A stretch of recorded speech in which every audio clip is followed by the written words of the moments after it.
Mari menyaksikan video study dari kelompok kami. Baik anak-anak, hari ini kita akan belajar tentang nilai moral dalam kehidupan. Dalam agama Islam, kita diajarkan untuk jujur, saling menghormati, dan saling berbuat baik kepada sesama. Yang oleh sebab itu penting banget buat kehidupan sehari-hari kita. Bu, saya mau bertanya. Ya, silakan Angel.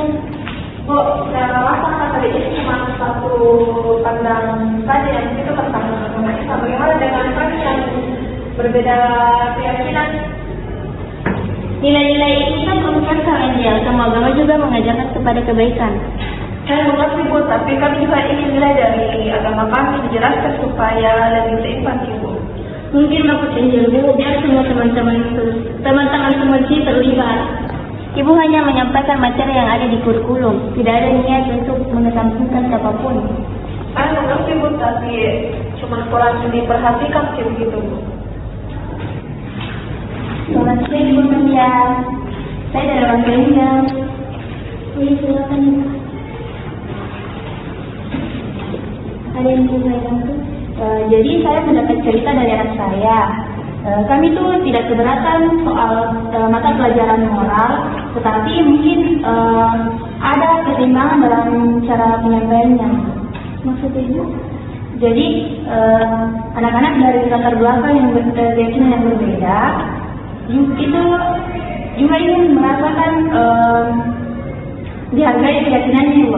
Misalkan mungkin bisa ada pendekatan yang lebih inklusif. Sebelumnya saya tidak bermaksud membuat siapapun merasa tidak nyaman.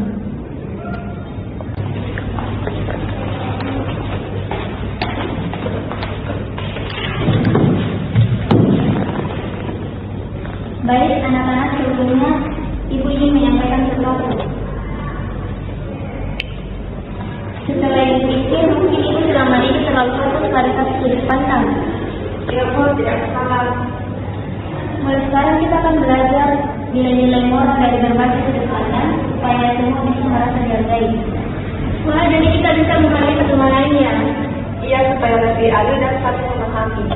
Betul, perbedaan bukan untuk diperdebatkan, tapi untuk dipahami. Selanjutnya kami akan menjawab pertanyaan yang telah disediakan.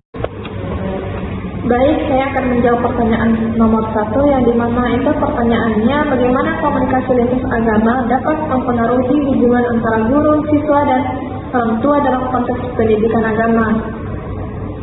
Jadi yang pertama hubungan antara guru dan siswa. Jadi teman-teman kalau cara gurunya menyampaikan cuma satu arah, maka siswa yang beda agama pasti merasa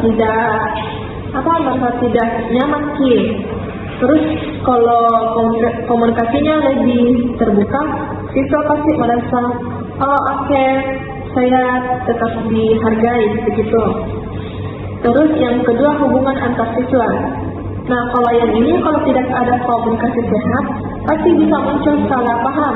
Siswa juga pasti buat circle berdasarkan agama, tapi kalau ada ruang obrolannya, mereka bisa saling mengerti, belajar toleransi.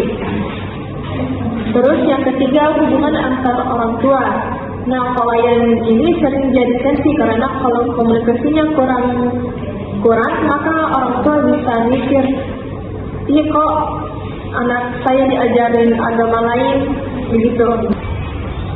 Baik, saya akan menjawab pertanyaan kedua. Yang pertanyaannya, apa langkah yang dapat diambil oleh pihak sekolah untuk memastikan bahwa pelajaran agama mengakomodasi semua agama tanpa menimbulkan konflik? Jawabannya, langkah-langkahnya yaitu yang pertama, pisahkan atau sesuaikan pelajaran agama. Idealnya itu siswa dapat pelajaran dengan sesuai agama masing-masing. Jadi tidak ada yang merasa kok saya belajar agama orang lain. Yang kedua, tentukan nilai universal ketika sedang bersama di kelas. Fokus ke nilai umum seperti jujur, toleransi, dan tolong menolong. Baik, di sini saya akan menjawab pertanyaan nomor 3, yaitu pertanyaannya menggunakan teori komunikasi lintas agama, bagaimana cara terbaik untuk menanggapi keberagaman agama dalam kurikulum merdeka. Nah, menurut saya yang digunakan yaitu pendekatan dialogis, yang dimana pendekatan ini itu dia memberi kesempatan ke semua orang untuk dapat berbicara dan didengar. Contoh praktiknya di sekolah, seorang guru itu tidak hanya sekedar mengajar saja, tetapi juga menerapkan sistem diskusi dalam kelas, dan semua siswa atau semua murid itu harus aktif dalam kelas. Nah, ada pula nilai universal. Teori ini bilang semua agama mempunyai nilai kebaikan yang sama, seperti kasih sayang, kejujuran, dan toleransi ke semua agama. Dan ada pula komunikasi empatik, yang dimana komunikasi empatik ini sangat penting karena seorang guru itu harus merasakan diri siswa, peka terhadap ketidaknyamanannya, dan juga menggunakan bahasa yang netral dan tidak menyinggung. Nah, hasilnya itu akan membuat hubungan semakin hangat dan saling percaya. Baik, di sini saya akan menjawab pertanyaan nomor 4. Teori apa yang bisa digunakan dalam studi kasus kelompok ini? Jadi, ada beberapa teori yang bisa digunakan. Yang pertama itu teori homogen. Nah, homogen ini guru dominan menjelaskan pelajaran tentang agama Islam, dibandingkan dengan pelajaran yang non-muslim, sehingga murid-murid yang beragama non-muslim itu merasa tidak terwakili atau tidak menghargai yang ada di situ. Nah, yang kedua itu teori toleransi, kurangnya keberagaman agama yang ada di kelas.